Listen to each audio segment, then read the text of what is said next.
Boa noite, irmãos. Que a graça de nosso Senhor e Salvador Jesus Cristo, nosso bendito Deus, seja com cada um de vocês. Amém? Nós louvamos a Deus por essa graça. Que Deus tem sido bondoso para conosco e tem nos dado, comigo, pastor Davi, essa oportunidade da gente dialogar acerca do Evangelho dessa noite. Nós que nas últimas semanas temos dialogado acerca do último livro das Escrituras, o livro de Apocalipse. Deus tem falado poderosamente aos nossos corações, assim como falou à sua igreja naquela oportunidade, no primeiro século, confortando, consolando, exortando, para que a igreja continue na presença do Senhor. Deus tem falado conosco. Apocalipse capítulo 6. Que o Espírito Santo de Deus fale conosco, abra o nosso entendimento. Minha versão é um pouco diferente, minha nova versão internacional, mas eu acredito que eu vou citando os versículos e você vai me acompanhando e a gente vai voltar novamente e vai expondo pela graça de Deus esse maravilhoso texto, esse rico texto de Apocalipse capítulo 6. Vamos já? Observei quando o Cordeiro abriu o primeiro dos 7 selos, então ouvi um dos seres viventes dizer com voz de trovão: venha! Verso 2. Olhei, e diante de mim estava um cavalo branco. Seu cavaleiro empunhava um arco, e foi-lhe dada uma coroa. Ele cavalgava como vencedor, determinado a vencer. Verso 3. Quando o Cordeiro abriu o segundo selo, ouvi o segundo ser vivente dizer: venha! Verso 4. Então saiu outro cavalo, e este era vermelho. Seu cavaleiro recebeu o poder para tirar a paz da terra, e fazer que os homens se matassem uns aos outros, e lhe foi dada uma grande espada. Verso 5. Quando o Cordeiro abriu o terceiro selo, ouvi o terceiro ser vivente dizer: venha! Olhei, e diante de mim estava um cavalo preto. Seu cavaleiro tinha na mão uma balança. Então ouvi o que parecia uma voz entre os 4 seres viventes, dizendo: 1 quilo de trigo por 1 denário, e 3 quilos de cevada por 1 denário, e não danifique o azeite e o vinho. Verso 7. Quando o Cordeiro abriu o 4º selo, ouvi a voz do 4º ser vivente dizer: venha! Verso 8. Olhei, e diante de mim estava um cavalo amarelo. Seu cavaleiro chamava-se Morte, e o Hades o seguia de perto. Foi-lhes dado poder sobre 1/4 da terra para matar pela espada, pela fome, por pragas e por meio dos animais selvagens da terra. Verso 9. Quando ele abriu o 5º selo, vi debaixo do altar as almas daqueles que haviam sido mortos por causa da palavra de Deus e do testemunho que deram. Verso 10. Eles clamavam em alta voz: até quando, ó soberano, santo e verdadeiro, esperarás para julgar os habitantes da terra e vingar o nosso sangue? Verso 11. Então, cada um deles recebeu uma veste branca, e foi-lhes dito que esperassem um pouco mais, até que se completasse o número dos seus conservos e irmãos que deveriam ser mortos, como eles. Verso 12. Observei quando ele abriu o 6º selo, houve um grande terremoto. O sol ficou escuro como um tecido de crina negra. Toda a lua tornou-se vermelha como um sangue, e as estrelas do céu caíram sobre a terra, como figos verdes caem da figueira, quando sacudidos por um vento forte. Verso 14. O céu se recolheu como se enrola um pergaminho. Todas as montanhas e ilhas foram removidas de seus lugares. Verso 15. Então os reis da terra, os príncipes, os generais, os ricos, os poderosos, todos, escravos e livres, esconderam-se em cavernas e entre as rochas das montanhas. Verso 16. Eles gritavam às montanhas e às rochas: caiam sobre nós e esconda-nos da face daquele que está sentado no trono e da ira do Cordeiro, pois chegou o grande dia da ira deles, e quem poderá suportar? Amém? Poder se aceitar em nome de Jesus. Queridos irmãos, eu gostaria de pensar com vocês esse capítulo 6, esse importante capítulo 6, baseado no seguinte tema: o Rei soberano sobre tudo o que acontece. O Rei soberano sobre tudo o que acontece. Queridos irmãos, o livro de Apocalipse, e esse tem sido a chave de interpretação que tanto o pastor Davi quanto eu também adoto, É um livro que a gente pode entendê-lo como uma sequência de narrativas que são paralelas. E à medida que João ele vai narrando os episódios, ele vai contando a história de forma paralela, a cada vez que ele vai contando a história fica mais clara.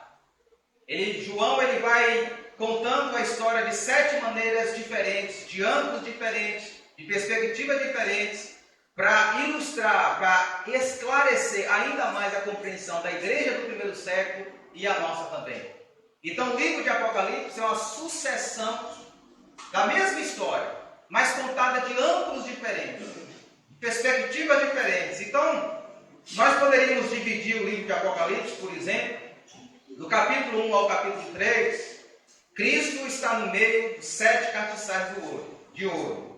Do capítulo 4 ao capítulo 7, o livro com 7 selos, que é o bloco que a gente está lendo, que a gente está estudando. As 7 trombetas, do capítulo 8 ao capítulo 11.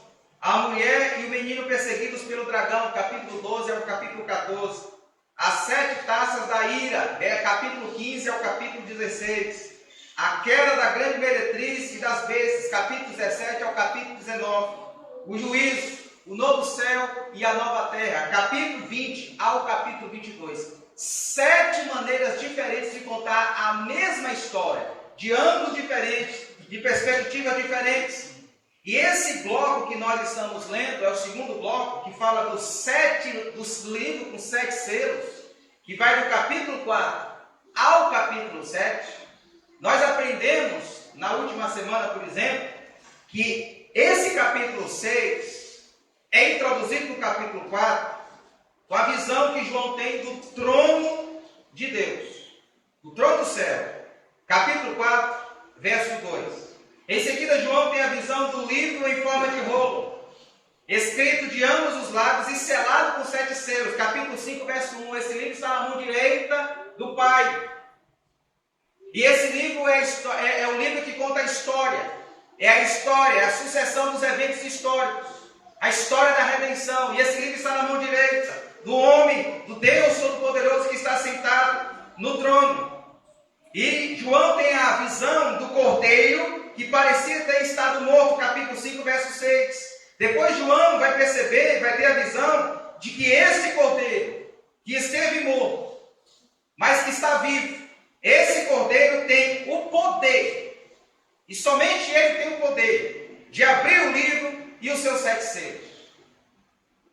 Ninguém foi encontrado, nem no céu, nem na terra, nem debaixo da terra, nem anjos, nem homens, nem demônios, tem o poder de dar sentido à história, de dar sequência à história. Somente o cordeiro que esteve morto, o leão da tribo de Judá, que venceu para abrir o livro, para desatar os seus 7 selos. Então, como nota de introdução, eu queria destacar 3 princípios para a gente já situar o capítulo de número 6. O primeiro princípio, como nota introdutória, que a gente pode perceber desse capítulo 4 do capítulo 5, é que a história na perspectiva cristã, ela é linear e não cíclica, como pensavam os gregos. A história caminha para um fim. A história caminha para um destino. A história está caminhando de forma linear e não dando voltas, como pensavam os gregos. A história está caminhando para um fim. Segundo lugar, a história na perspectiva cristã é teleológica e não aleatória, como pensam os ateus. O que é teleológica, pastor? Ela está caminhando com propósitos. O Deus Todo-Poderoso está caminhando para o telos, para um fim, para uma finalidade, para um propósito. A história não está ao léu, a história não está à deriva, a história está sendo guiada pelas mãos invisíveis de Deus Todo-Poderoso e ela tem um propósito, ela tem uma finalidade. Em terceiro lugar, a história da perspectiva cristã é regida pela soberania de Cristo. É o que o pastor Davi tem nos ensinado nas últimas semanas. É Cristo que está conduzindo a história. Não é nenhuma criatura foi achada digna de pegar o livro da história em suas mãos, de desatar os selos, de abri-lo, de lê-lo, de dar sentido, de dar rumo, de dar norte. Somente aquele que morreu na cruz e ressuscitou no terceiro dia é digno de abrir um livro e dar sentido à história, e dar norte à história. Jesus está guiando a história segundo a sua soberania. A história está nas mãos de Cristo de maneira poderosa. É Ele quem rege a história, é Ele que domina sobre tudo. É isso que João vê. E aí vem o capítulo 6. E o capítulo 6 possui 4 cenas. Eu gostaria que você me acompanhasse, por gentileza, com a sua Bíblia escancarada aí no capítulo 6. Ok? Primeira cena, Cristo Jesus, o Rei soberano que venceu para vencer. Segunda cena, Cristo Jesus, o Rei soberano a despeito das circunstâncias. Terceira cena, Cristo Jesus, o Rei soberano que consola a sua igreja. E a quarta cena, Cristo Jesus, Rei soberano que consumará o seu reino. Vamos para a primeira cena? Cristo Jesus, o Rei soberano que venceu para vencer. Versículo de número 1 e 2, por gentileza. Observei quando o Cordeiro abriu o primeiro dos 7 selos, então ouvi os seres viventes dizer com voz de trovão: venha! Verso 2. Olhei, e diante de mim estava um cavalo branco. Seu cavaleiro empunhava um arco, e foi-lhe dada uma coroa. Ele cavalgava como vencedor, determinado para vencer. Pois bem, irmãos, quem é esse cavaleiro que monta no cavalo branco, que cavalga sobre o cavalo branco? Há uma certa discussão sobre a identidade desse cavaleiro, e eu gostaria de afirmar aqui, baseado não na minha própria opinião, porém a seca desse falar alguma coisa. Então eu estou calçado em 2 fontes. Primeiro, estou calçado na opinião dos principais eruditos, dos principais estudiosos reformados do Novo Testamento, que afirmam que esse cavalo branco e esse cavaleiro representa Jesus Cristo. É Jesus Cristo que está sendo aqui apontado por João. É Jesus Cristo que está sendo identificado como aquele que monta, que cavalga sobre o cavalo branco. E eu quero tentar lhe mostrar isso por meio das escrituras do próprio livro de Apocalipse. Primeiro, João, ele mostra dentro do seu livro que o cavalo branco está associado, a cor branca está associado à santidade, aquilo que é celestial. João fala no livro de Apocalipse sobre vestes brancas, nuvem branca, trono branco, pedra branca. Então, o branco para João está associado àquilo que é santo, àquilo que é justo, às características, ao poder, à majestade, ao caráter de Cristo, ao caráter de Deus. Segundo lugar, o cavaleiro recebe uma coroa. Esse fato se harmoniza, por exemplo, em Apocalipse 14:14, que João escreve o seguinte: olhei, e diante de mim estava uma nuvem branca, e assentado sobre a nuvem branca alguém semelhante a um filho de homem. Assentado na nuvem branca, alguém semelhante a um filho de homem, Jesus Cristo. E o texto continua: alguém semelhante ao filho do homem, e ele estava com uma coroa de ouro na cabeça. Aquele que é semelhante ao filho do homem estava com a coroa na cabeça. Essa figura de Apocalipse 14:14, que está com a coroa na cabeça, é a mesma pessoa que está em Apocalipse capítulo 6, verso 2, recebendo uma coroa. Terceiro lugar, a descrição do cavaleiro como vencedor. O cavaleiro de Apocalipse capítulo 6, verso 2, ele é vencedor. Ele sai para vencer, ele está vencendo, ele está determinado a vencer. Essa figura, essa descrição se harmoniza com o contexto. Capítulo 3 de Apocalipse, verso 21, diz o seguinte: que assim como eu também venci e sentei-me com meu Pai em seu trono. Quem diz isso aqui é Jesus, para a igreja de Laodiceia. Jesus está dizendo: eu venci e sentei-me com meu Pai em seu trono. Então, a pessoa que venceu em Apocalipse 3:21 é a mesma de Apocalipse 6:2, que sai para vencer, determinada a vencer. Apocalipse 5:5 diz o seguinte: eis que o leão da tribo de Judá, a raiz de Davi, Davi, Jesus Cristo, o Filho de Deus. Diz o texto que eis que o leão da tribo de Judá, a raiz de Davi, venceu. Venceu, ele é vencedor. Ele abriu o livro, para abrir o livro e os seus 7 selos. E em Apocalipse 19, verso 11, que é uma narrativa paralela a essa de Apocalipse 6, João diz o seguinte: vi os céus abertos e diante de mim um cavalo branco, cujo cavaleiro se chama Fiel e Verdadeiro. Quem é fiel e verdadeiro à luz de Apocalipse? É Jesus. Ele é fiel, ele é verdadeiro. O nome do cavaleiro que está sentado no cavalo branco de Apocalipse 19, verso 11, ele é fiel e verdadeiro e julga e guerreia com justiça. Em outras palavras, irmãos, o livro de Apocalipse identifica claramente que o cavalo branco, o cavaleiro que está sentado, que cavalga sobre o cavalo branco, ele é Jesus Cristo. Ele é vencedor, e o texto diz que esse cavaleiro, ele cavalga como vencedor, determinado a vencer, segundo a minha versão. E a minha versão, ela é limitada, ela não traduz o significado original do que João está dizendo aqui. A minha versão diz o seguinte, a NVI, ele cavalga como vencedor, determinado a vencer. Então eu tive que recorrer a uma outra versão. Eu tive que recorrer à versão Almeida Revista e Atualizada. Porque a Almeida Revista e Atualizada é a versão que mais se aproxima da intenção do autor. O texto diz o seguinte, que na Almeida Revista e Atualizada, ele saiu vencendo e para vencer. O texto diz, na Almeida Revista Atualizada, ele, Jesus, saiu vencendo e para vencer. E eu chamo a sua atenção para esses dois verbos, vencer. Porque o primeiro verbo, vencer, que João usa, está no presente. João está dizendo que esse cavaleiro que está sentado no cavalo branco, que está cavalgando o cavalo branco, ele está vencendo. Está no presente. Ele continuamente está vencendo. A ideia que João quer trazer para nós, amados, é quando Jesus, na morte de Jesus, na sua ressurreição, Jesus começa a sua cavalgada de vitória.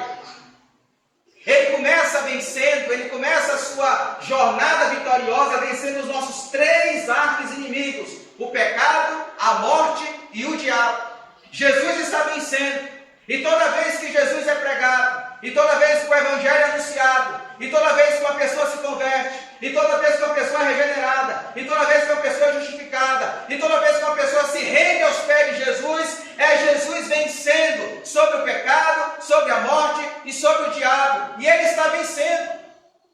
Nesse atual momento da história, entre a primeira vinda e a segunda vinda de Jesus, Jesus está cavalgando sendo vencedor. Ele está vencendo continuamente sobre o diabo, sobre o inferno, sobre as potestades do mal, sobre o pecado, sobre as transgressões, sobre a morte. Jesus está vencendo. No entanto, o texto diz o seguinte, que ele está vencendo com um propósito.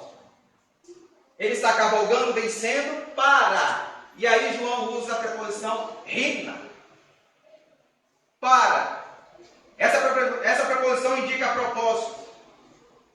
Essa preposição indica um porquê. Existe um objetivo. Jesus está vencendo para. Jesus está vencendo com um objetivo. Jesus está vencendo com uma finalidade. Jesus está vencendo com um propósito. E aí João, mais uma vez eu cito a revista atualizada, Almeida Revista Atualizada, diz que ele saiu vencendo, ele está vencendo para vencer. E João usa novamente o verbo nikao, vencer. Só que João agora não usa mais no presente. Jesus agora usa em outro tempo, o tempo auristo, que dá a ideia de completude. Jesus está vencendo com um objetivo, com uma finalidade. E a finalidade de Jesus é completar a sua vitória.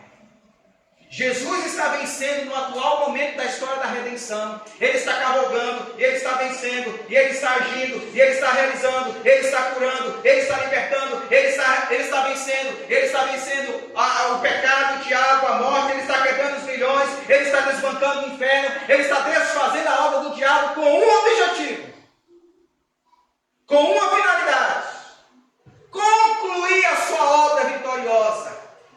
Vencer completamente o diabo, a morte, o inferno, o pecado.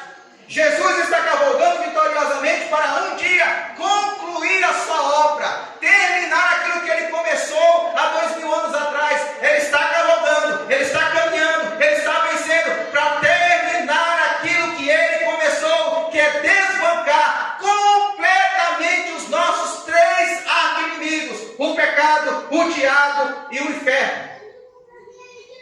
É isso que Ele está fazendo, e é essa visão que João tem logo de início, a primeira cena. Mas eu chamo a sua atenção para a segunda cena, porque depois que João tem a cena do cavalo branco e o seu cavaleiro,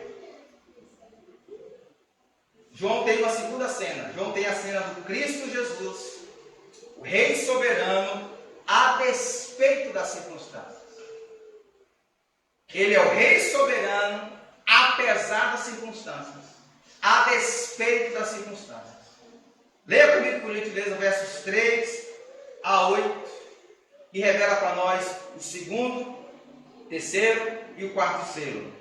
Diz assim: quando o cordeiro abriu o segundo selo, ouviu o segundo ser vivente dizer: venha. Então saiu outro cavalo, e este era vermelho. Seu cavaleiro recebeu poder para tirar a paz da terra e fazer que os homens se matassem uns aos outros, e foi dada uma grande espada. Verso 5. Quando o cordeiro abriu o terceiro selo, ouvi o terceiro ser vivente dizer: venha. Olhei, e diante de mim estava um cavalo preto. O seu cavaleiro tinha na mão uma balança. Então ouvi o que parecia uma voz entre os quatro seres viventes, dizendo: 1 quilo de trigo por 1 denário, e 3 quilos de cevada por 1 denário, e não danifica o azeite e o vinho. Verso 7. Então o cordeiro abriu o quarto selo, ouvi a voz do quarto ser vivente dizer: venha. Olhei, e diante de mim estava um cavalo amarelo. Seu cavaleiro chamava-se Morte, e o Hades o seguia de perto. Foi-lhes dado poder sobre um quarto da terra, para matar pela espada, pela fome, por pragas e por meio de animais selvagens da terra. Pense comigo um detalhe. João está tendo a visão de Jesus desatar o segundo, terceiro e quarto selo. E o que ele vê? Ele vê três circunstâncias que irão perpassar toda a dispensação entre a primeira vinda de Cristo e a segunda vinda de Cristo. Essas três circunstâncias que João tem a visão, que a gente vai apontar quais são circunstâncias que acontecem de forma simultânea, e elas vão se desenvolvendo ao longo da história e ganharão com certeza uma intensidade maior na preeminência do retorno de Cristo Jesus. Mas elas vão acontecendo. Qual é a primeira circunstância que João vê? Circunstância de violência, guerra e perseguição. Cavalo vermelho. João diz: quando o cordeiro abriu o segundo selo, ouvi o segundo ser vivente dizer: venha. Então saiu outro cavalo, e este era vermelho. Seu cavaleiro recebeu poder para tirar a paz da terra e fazer com que os homens se matassem uns aos outros, e lhe foi dada uma grande espada. Violência, guerras, perseguição religiosa. É a primeira circunstância que João vê. Segunda circunstância, circunstâncias de crise econômica, fome e escassez. Cavalo preto. Olha só o que João diz: quando o cordeiro abriu o terceiro selo, ouvi o terceiro ser vivente dizer: venha. Olhei, e diante de mim estava um cavalo preto. Seu cavalo tinha na mão uma balança. Então ouvi o que parecia uma voz entre quatro seres viventes dizendo: 1 quilo de trigo por 1 denário, eu vou explicar, e 3 quilos de cevada por 1 denário, não danifique o azeite e o vinho. João está dizendo o seguinte: primeiro ele diz que esse cavalo preto, que significa crises econômicas, fome, escassez, haverá determinados momentos na história de tanta inflação, de crise econômica, e as pessoas compararão 1 quilo de trigo por 1 denário. O denário é o preço, é o salário diário de um trabalhador braçal. Ou seja, a pessoa vai trabalhar o dia inteiro para comprar 1 quilo de trigo, o que ela compraria com 12 quilos de trigo, uma situação normal. Inflação. O dinheiro está curto no bolso do povo. E mais, João diz o seguinte: eu vi o que parecia, melhor, 1 quilo de trigo por 1 denário, 3 quilos de cevada por 1 denário. Ou seja, as pessoas não terão dinheiro para comprar o trigo. O que é que elas vão querer comprar? Comida de porco. Porque é mais barato. Com 1 denário, elas compram 3 vezes mais comida de porco. Se com 1 denário elas compram 1 quilo de trigo, com 1 denário elas compram 3 quilos de cevada. As pessoas mudarão a sua dieta, a sua feira, a sua cesta básica de trigo para comida de porco. Tamanha inflação, tamanha crise econômica que acontecerá ao longo da história. E mais, João diz o seguinte: e não danifique o azeite e o vinho. E aí o comentarista William Hendricks, ele resume essa informação de João nas seguintes palavras: vemos o rico usufruindo comida em abundância e todos os confortos da vida, porque vinho e azeite são artigos de luxo, comida de rico. Então, de um lado você tem o rico cada vez mais rico, e por outro lado, diz William Hendrickson, o pobre, porém, mal tem o suficiente para manter o corpo e a alma juntos. Ou seja, desigualdade social. O rico cada vez mais rico e o pobre cada vez mais pobre. Isso está acontecendo? Terceira circunstância, circunstância de mortandade e morticínio. O quarto selo, cavalo amarelo. Quando o cordeiro abriu o quarto selo, ouvi a voz do quarto selo vivente dizer: venha. Olhei e diante de mim estava um cavalo amarelo. Seu cavaleiro chamava-se Morte, e o Ares o seguia de perto. Foi-lhes dado poder sobre 1/4 da terra para matar pela espada, violência, para matar pela fome, crise econômica, por pragas, epidemias, pandemias, e por meio dos animais selvagens da terra, desequilíbrio ambiental. Deus não criou todas as coisas em Gênesis 1 e Gênesis 2 para que a criação se voltasse contra o homem. Por que isso acontece? Porque a natureza está em desordem. Enchentes, tragédias, tsunamis, terremotos, maremotos, tudo isso aponta para o desequilíbrio ambiental que perpassa esse momento da história da redenção. Então pense comigo essas 3 circunstâncias, irmãos, que João está vendo. Circunstâncias que vão se desenvolver ao longo da história da redenção. Circunstâncias apocalípticas. Circunstâncias de violência, de guerra, de perseguição religiosa. Circunstâncias de crise econômica, de fome, de escassez. Circunstâncias de mortandade. Pessoas estão morrendo porque estão passando fome. Pessoas estão morrendo por causa de tragédias ambientais. Pessoas estão morrendo por causa da violência urbana. Pessoas estão morrendo de todas as formas. E João agora tenta ensinar à igreja o que Jesus está fazendo, qual é a perspectiva cristã acerca dessas 3 circunstâncias que ele vê. E eu gostaria que você pensasse comigo 2 princípios. O que Jesus está, qual é a relação de Jesus com essas 3 circunstâncias? Primeiro, João nos ensina que as circunstâncias apocalípticas que ele narra fazem parte da agenda do rei soberano do seu povo. Eu chamo a sua atenção para 3 versículos, o 3, o 5 e o 7. Perceba comigo o verbo abrir. Nos 3 versículos que introduz as circunstâncias, as 3 circunstâncias apocalípticas, o mesmo verbo ocorre.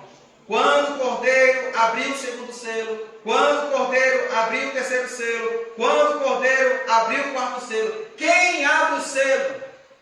É Jesus. Quem dá sentido à história? É Jesus.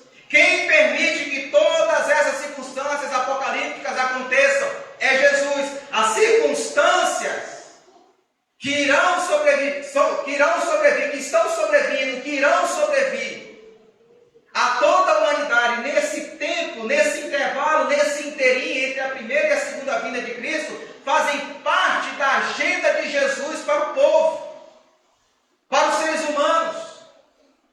É a agenda de Deus, é da vontade de Deus, é propósito de Deus. Essas circunstâncias não são aleatórias. João tenta ensinar uma igreja que está sendo perseguida que o que eles estão enfrentando, o que eles irão enfrentar, fazem parte da agenda do Rei dos Reis, do Senhor dos Senhores.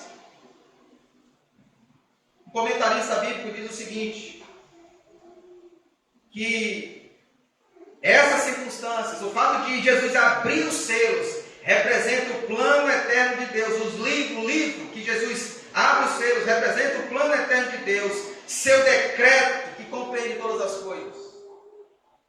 É Jesus que está dando sentido, é Jesus que está dando norte, é o Cordeiro de Deus, é o leão da tribo de Judá, a raiz de Davi, que está desatando os selos, que está permitindo as circunstâncias, que está permitindo as adversidades, que está permitindo os dissabores, que está permitindo as intempéries da vida. É agenda de Deus, é plano de Deus, é propósito de Deus, tudo está diante de Deus, é vontade divina. E Pedro, o apóstolo Pedro, escrevendo à sua igreja, uma igreja que está dispersa, no primeiro século está sendo perseguida, olha só o que Pedro diz: nisso vocês exultam, ainda que agora por um pouco de tempo, se comparado à eternidade, as nossas provas são um pouco de tempo. Pedro diz: devam ser entristecidos por todo tipo de provação. Pedro não diz podem. Não é uma possibilidade, é devem. É agenda de Deus. É propósito de Deus, é dever. Pedro está dizendo, devem passar por todo tipo de provação. Assim acontece, diz Pedro, olha a perspectiva cristã. Assim acontece para que fique comprovado que a fé que vocês têm, muito mais valiosa do que o ouro que perece, mesmo que refinado pelo fogo, é genuína, é verdadeira. Pedro está dizendo que Deus permite as circunstâncias apocalípticas, Deus permite as provas, Deus permite as adversidades, Deus permite os dissabores da vida, Deus permite as intempéries da existência humana para provar a nossa fé, para mostrar que a nossa fé é verdadeira, que nós confiamos no Deus Todo-Poderoso, que nós nos rendemos ao Cristo, ao leão da tribo de Judá, que venceu e está conduzindo a história. É para mostrar a beleza, a veracidade da nossa fé em Jesus. E aí ele continua: resultará em louvor, glória e honra quando Jesus Cristo for revelado. Em segundo lugar, se João, por um lado, diz que as circunstâncias apocalípticas fazem parte da agenda de Cristo, do Cordeiro, João diz que as circunstâncias apocalípticas estão debaixo, isso aqui é muito importante, estão debaixo do domínio do Rei soberano. As circunstâncias apocalípticas, por mais terríveis, cada cavaleiro daquele, cada cavalo daquele, vermelho, preto, amarelo, está debaixo da soberania de Jesus. Veja comigo o que João escreve para nós. Primeiro eu chamo a sua atenção, versos 3, 4, 5, 7 e 8. Porque todas as vezes que um cavalo é introduzido, todas as vezes, um ser vivente grita, venha! E esse verbo vir está no imperativo, é uma ordem. Todos os 3 cavaleiros recebem uma ordem. Quem dá a ordem eram os seres viventes, mas os seres viventes estão agindo em conformidade com Deus. É como se Deus estivesse dando a ordem por meio dos seres viventes. E a ordem é, venha, agora vocês podem agir. Esses cavalos e seus respectivos cavaleiros, eles seguem uma agenda, eles seguem um propósito, eles seguem uma ordem de Jesus. É Jesus que ordena, é Jesus que está no controle. Eles só vão quando Jesus manda, eles só vão até onde Jesus permite. Eles estão debaixo da soberania do Cordeiro de Deus. E mais, além dos verbos vir, perceba que o primeiro cavaleiro, o cavalo vermelho, quando João vê o cavalo vermelho, diz que este era vermelho. Seu cavaleiro recebeu poder. Versos 3 e 4. Recebeu poder. E o cavalo amarelo, que é a morte, o Hades, lá no verso de número 7 e 8, diz o seguinte: foi-lhes dado poder sobre um quarto da terra. Ou seja, tanto o cavalo vermelho, tanto o cavalo amarelo, eles receberam poder. Eles não têm poder próprio. Eles não têm poder de forma autônoma. Eles têm poder, um poder derivado. Alguém deu poder para eles agir. Alguém deu a ordem para eles agir. Alguém deu capacidade para eles agir. Quem deu essa ordem é o Cordeiro. Quem dá essa ordem é Jesus. Quem dá esse poder é Jesus. Jesus falou o seguinte: olha, vocês recebem poder para matar, para perseguir, para provocar circunstâncias adversas, para promover fome, para promover desordem, para promover morte, mas vocês estão debaixo da minha soberania e vocês só vão até onde eu quero. Perceba que o terceiro cavalo, o cavalo de número amarelo, recebe ordem para matar quantas pessoas? Um quarto. Não mais do que isso. Quem coloca esse limite?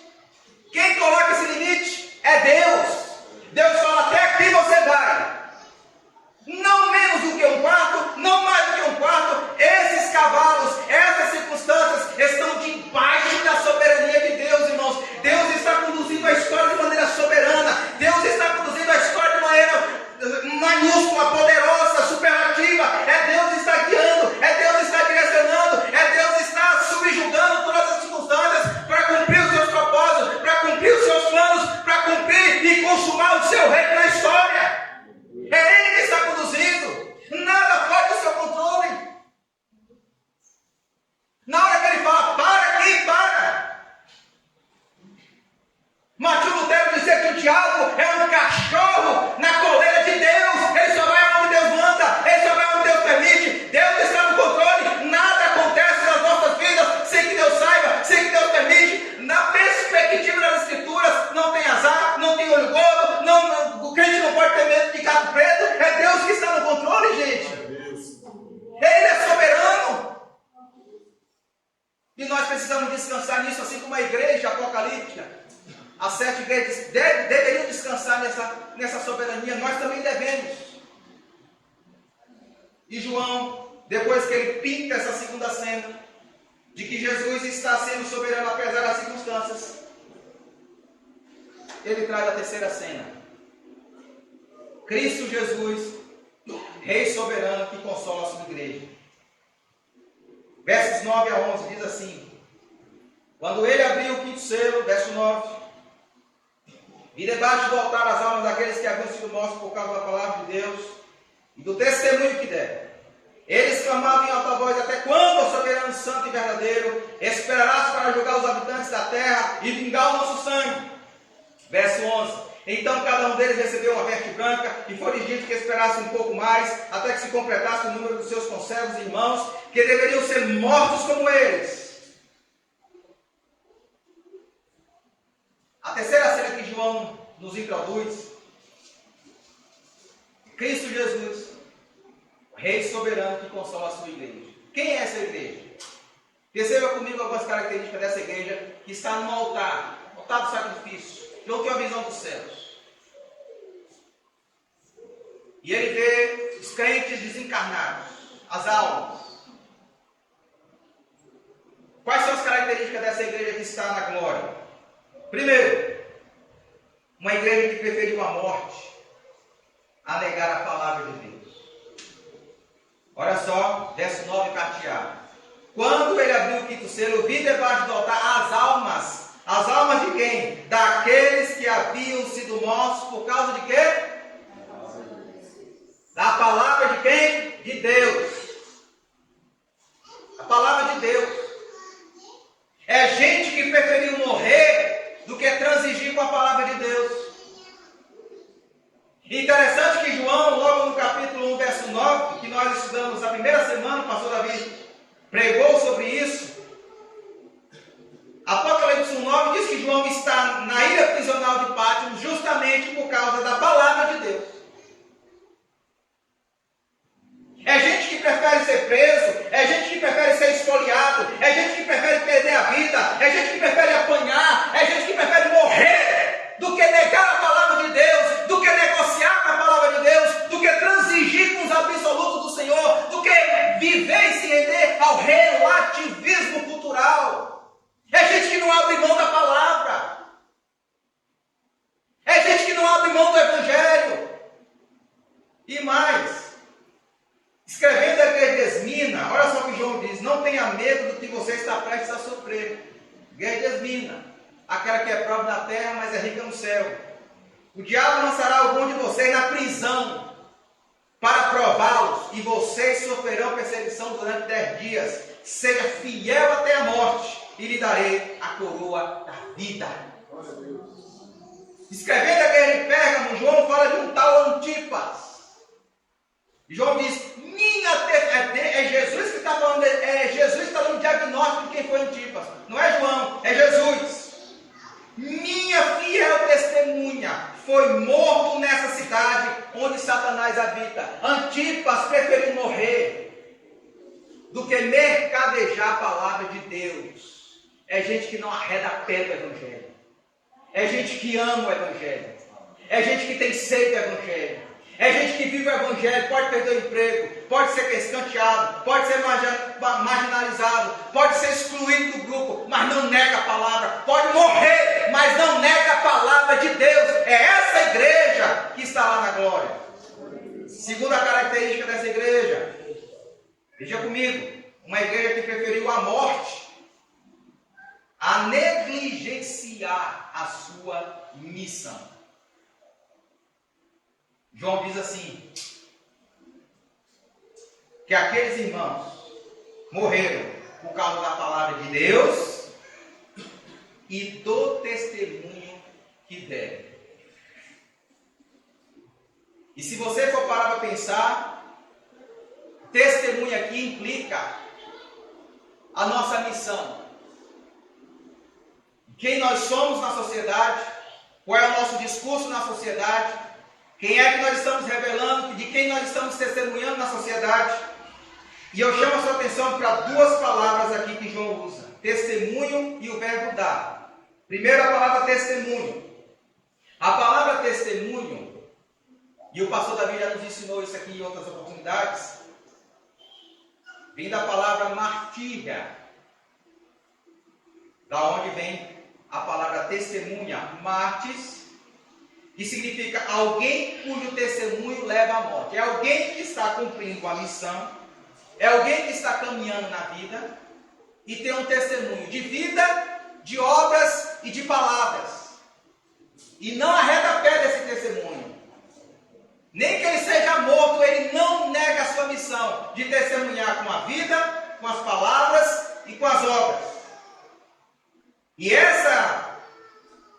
esse substantivo testemunho, testemunha e o verbo testemunhar é característico do livro de Apocalipse. Aparece 18 vezes no livro de Apocalipse. Ou seja, o livro de Apocalipse é um desafio para mim e para você de cumprir a nossa missão. A igreja de Apocalipse é a igreja que cumpre a sua missão. Qual é a missão? Testemunhar da graça de Deus com palavras, com obras, com vida. E mais, perceba comigo o verbo dar, porque o verbo dar é muito importante. Porque o texto diz o seguinte: o testemunho que eles deram, o testemunho que deram, eles morreram pelo testemunho que deram. E esse verbo aqui está no tempo imperfeito. O que é isso, pastor? Uma coisa eu vou dizer para vocês.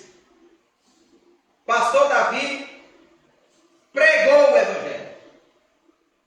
Pretérito perfeito. Davi pregou uma vez só. Agora, diferente se eu falar assim, o pastor Davi pregava o Evangelho. Significa que ele pregou várias vezes o Evangelho. Não prega mais, os dois estão no passado, mas um só pregou uma vez. Pregava várias vezes. O texto está no imperfeito. Ou seja, aqueles irmãos que a versão revista e atualizada capta bem esse sentido, eles testemunhavam. Não é testemunhar apenas um dia na semana, não é testemunhar apenas uma vez no mês, não é testemunhar uma vez ou outra do Evangelho, da graça de Deus. Eles faziam o testemunho da missão de testemunhar o seu estilo de vida. Testemunhava segunda, terça, quarta, quinta, sexta, sábado, domingo. Testemunhava fora da igreja, dentro da igreja. Testemunhava no trabalho, na rua, no centro, na família. Em todo lugar, esses irmãos testemunhavam da graça de Deus, testemunhavam de Jesus, testemunhavam do Evangelho. E por isso eles foram mortos. E Martin Luther King Jr., pastor batista, do século XX, diz o seguinte: o homem que não está pronto para morrer, ele não está pronto para viver. Segundo consolo, o Rei Soberano consola a sua igreja, meu Deus, para o tempo. Afirmando sua completa redenção, meu Deus, trabalha, Jesus. Verso 11, a parte A, então cada um deles recebeu uma veste branca. Olha o consolo de Jesus. Eu já estou pulando, estou adiantando aqui. Eles receberam uma veste branca, e isso significa que eles receberam de Jesus, receberam de Deus a confirmação da sua completa redenção, porque vestes brancas significa justiça, santidade e regozijo. É como se Deus dissesse: olha, o que vocês fizeram na história não foi em vão. Vocês estão salvos, vocês estão plenamente santificados, justificados, reconciliados comigo, e não tem ninguém que pode separar vocês do meu amor. Nem o diabo, nem a morte, nem o inferno, nem poderes, nem altura, nem profundidade, nem escolhas do presente, nem do porvir. Nada pode separar os eleitos de Deus do amor de Deus em Cristo Jesus. Nada, absolutamente nada. Conforme Jesus diz lá em Mateus 10, verso 28, eles podem matar o corpo, mas não pode matar a alma. Segundo, o Rei Soberano consola a sua igreja, afirmando sua verdadeira esperança. Verso 11, a parte B, diz assim: e foi-lhes dito que esperasse um pouco mais, até que se completasse o número dos seus conservos e irmãos, que deveriam ser mortos como ele. Ou seja, Cristo, o Cordeiro Soberano, está consolando aqueles irmãos, dizendo o seguinte: olha, ainda não chegou o tempo. Espere um pouco mais. Existe um número de irmãos, de conservos de vocês que devem ser mortos. Deus sabe o início, Deus sabe o final. O mesmo Deus que escreve o começo, Ele escreve o final. E essa é a esperança que nós temos, de que o final da história está nas mãos do Rei Soberano. E eu quero finalizar com a quarta cena. Porque a quarta cena que João vê é Cristo Jesus, o Rei Soberano, que consumará o seu reino. Versos 12 a 17. Eu vou tentar adiantar aqui, vou ler apenas os dois pontos que eu fiz da divisão. E eu fiz de maneira inversa. Primeiro eu falo do 15 ao 17, vai ficar mais didático para a gente, depois eu vou do 12 ao verso 14. Do 15 a 17, João vê o Rei Soberano consumará seu reino, derramando sua justa ira sobre os inquéritos. Diz assim: então os reis da terra, verso 15, os príncipes, os generais, os ricos, os poderosos, todos, escravos e livres, esconderam-se em cavernas e entre as rochas das montanhas. Eles gritaram às montanhas e às rochas: caiam sobre nós, esconda-nos da face daquele que está sentado no trono e da ira do Cordeiro, pois chegou o grande dia da ira deles, e quem poderá suportar? João está vendo o dia em que Jesus está voltando para julgar os incrédulos, os pecadores. E observe que João, a visão que ele tem é de reis, príncipes, poder político, generais, poder militar, ricos, poderosos, poder econômico, todos, escravos e livres, homens, mulheres, jovens, idosos, doutores, analfabetos, todos, um dia do Senhor, prestará conta dos seus atos. Ele vem julgar a todos, vem julgar aqueles que não creram, que fizeram chacota do reino de Deus, que zombaram do Filho de Deus, que viraram as costas para o Evangelho. Ele vai derramar sua ira, conforme ele prometeu para as almas que foram martirizadas, que estão no altar. Ele vem julgar. E João, numa narrativa paralela a essa do capítulo 6, João capítulo 20, verso 11, 12 e 15, João diz assim: depois de um grande trono branco, e aquele que nele estava sentado, a terra e o céu fugiram da sua presença, e não se encontrou lugar para eles. A mesma visão que João tem do abalo sísmico, do verso 12 ao verso 14. Vi também os mortos, grandes e pequenos, em pé diante do trono, e livros foram abertos. Aqueles cujos nomes não foram encontrados no livro da vida foram lançados no lago do fogo. Essa história de que Jesus não julga, essa história de que não existe inferno, essa história de que não há condenação eterna, isso é conto de carochinha. A Bíblia é clara, é enfática em dizer que haverá um dia de prestação de contas.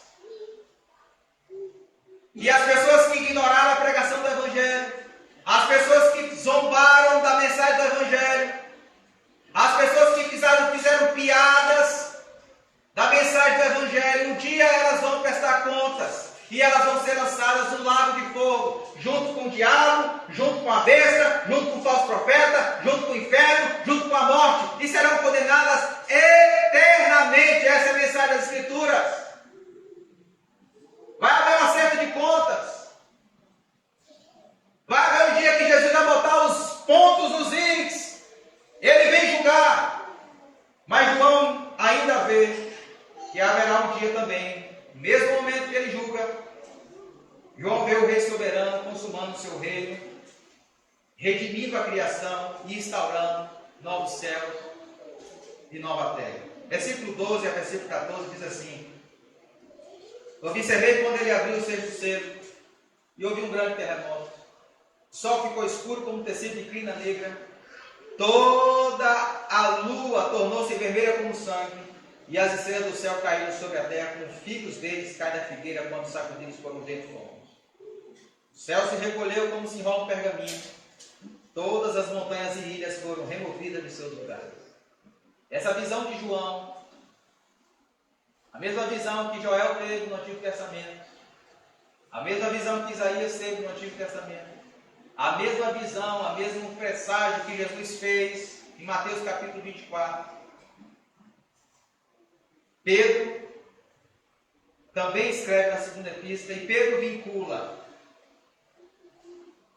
a destruição, a renovação da criação, chegada do juízo, com a chegada dos novos céus e da nova terra. Olha só o que Pedro diz: o dia do Senhor, porém, virá como ladrão. Os céus desaparecerão com um grande estrondo. Os elementos serão desfeitos pelo calor, e a terra e tudo que nela há será desnudado. Naquele dia, os céus serão desfeitos pelo fogo, e os elementos se derreterão pelo calor. Todavia,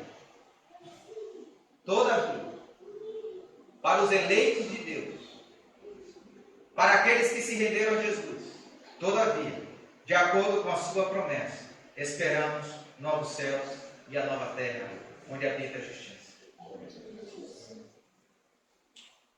E fazendo a narração paralela ao capítulo 6 de Apocalipse, João, no capítulo número 20, verso 1 a 5, João diz: Então vi novos céus e nova terra, pois o primeiro céu e a primeira terra tinham passado. Vi a cidade santa, a nova Jerusalém, que descia dos céus, da parte de Deus. Agora o tabernáculo de Deus está com os homens, os quais ele liberará. Eles serão seus povos. O próprio Deus estará com eles e será o seu Deus. Ele julgará dos seus olhos toda lágrima. Toda lágrima. Não haverá mais morte, nem tristeza, nem choro, nem dor, pois a antiga ordem já passou. Aquele que estava sentado no trono disse: Estou fazendo novas todas as coisas.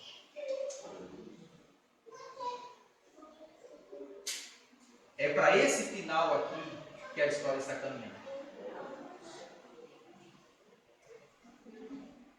E o versículo 17, o capítulo 6, termina com uma pergunta. E João não responde ela no capítulo 6. A pergunta que o capítulo 6 termina é: Pois chegou o grande dia da ira deles, e quem poderá nos suportar? Quem poderá suportar esse grande dia? O dia do Senhor chegou, quem poderá resistir? Quem poderá ficar de pé, literalmente falando? João não responde no capítulo 6, ele vai responder no capítulo número 7.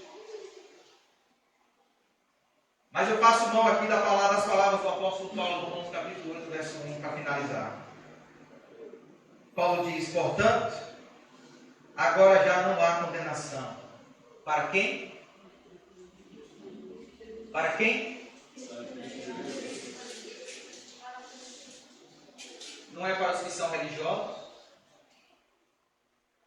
não é para os que são frequentadores de igreja, não é para aqueles que visitam, que são amigos do Evangelho, não é para aqueles que são filhos de crentes. Nenhuma condenação há para aqueles que estão. Estão em quem? Em Cristo.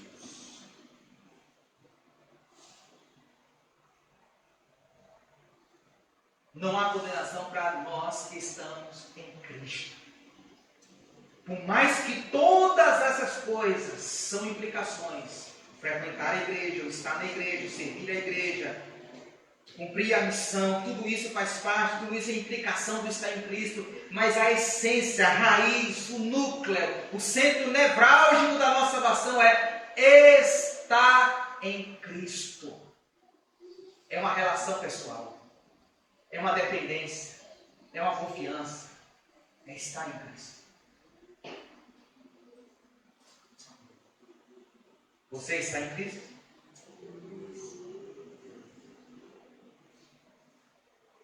Você está em Cristo?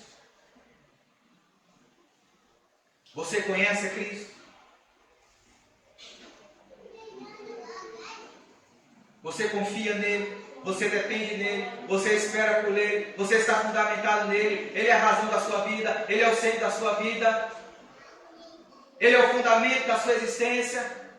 Ele é o seu amor maior? Você abrirá mão de tudo por ele? Você abrirá mão de todas as coisas por ele? Ele é o seu centro? Ele é o seu Deus? Ele é o seu Salvador? Ele é o seu Senhor? Ele é a sua vida? Quem poderá resistir a esse grande dia? Aqueles que estão em Cristo Jesus. E Ele está aqui nessa noite. E Ele quer que a gente renove a nossa fé, a nossa dependência nele. E eu gostaria de orar por nós nessa noite. Eu gostaria que você fechasse os seus olhos. Eu gostaria que você pedisse: Jesus, renova a minha fé no Senhor. Renova minha confiança no Senhor. Coloca meus olhos sempre fixos no Senhor. Senhor Jesus, Tu és o Cordeiro, Tu és o leão da tribo de Judá. Tu és a raiz de Davi. Tu és o nosso centro. Tu és o nosso Salvador. Tu és o Rei soberano. Aquele que está sentado, aquele que está cavalgando um cavalo branco, está vencendo. E está vencendo com um propósito para consumar o teu reino. E nós estamos aqui, nós fazemos parte disso, Senhor, desse processo. E aqui estamos nós, aqui está a tua igreja.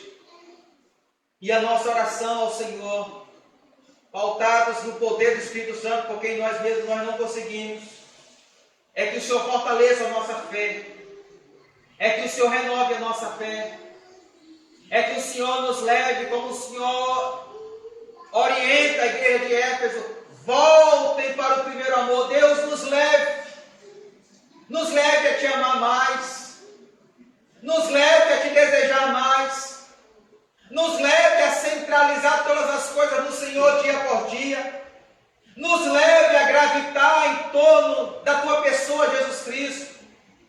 Nos leve, Senhor, a estar dispostos a abrir mão de tudo, a morrer, se for possível, do que negar a tua palavra, do que negar o Evangelho, do que negociar a tua verdade, os teus absolutos.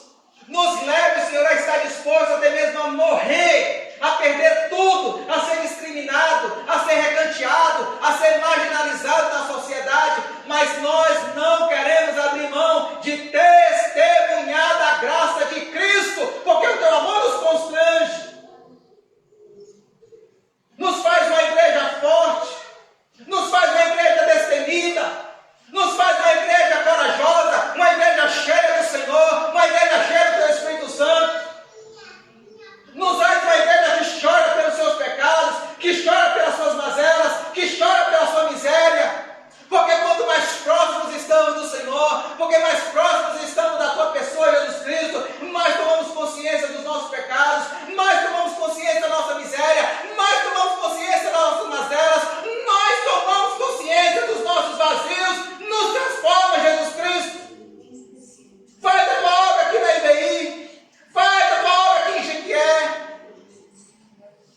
Desbanca esses falsos evangelhos que têm sido pregados aí, Senhor, esses falsos profetas, esses falsos mestres. Levanta uma igreja forte na tua palavra, levanta uma igreja balizada na tua palavra, em nome de Jesus Cristo. Cala esses falsos profetas, traz consciência, maturidade ao teu povo, Senhor, para que a gente não fique como meninos, como crianças, sendo levados por todo o vento de doutrina, de ensino falso. Faz uma igreja forte, faz uma igreja vigorosa, faz uma igreja que tem raiz, alicerçados na tua presença, que te conheça, não te ouvir falar, não é uma fé de segunda mão, não uma fé que olha para o retrovisor ou para o passado, mas uma fé que está presente, uma fé que cresce, uma fé que progride, uma fé que te conhece de glória em glória, de fé em fé. Faz isso na tua igreja. É essa igreja que está no teu alcance. É uma igreja que foi morta. João fala uma igreja que foi decapitada. Pessoas que perderam tudo. Pessoas que enfrentaram leões, ursos, gladiadores. Pessoas que perderam suas vidas nas arenas, pessoas que foram queimadas vivas, pessoas que foram transpassadas por espadas, pessoas que foram crucificadas de cabeça para baixo, pessoas que foram martirizadas de toda sorte, de toda forma, mas não negaram o teu nome, não abriram mão do teu evangelho, não negociou a tua palavra, não mudou uma vírgula sequer, um tio sequer, se permaneceram firmes. Faz isso, Deus. Faz isso no nosso dia. Tu és o mesmo. Tu não mudou. Em nome de Jesus. Amém.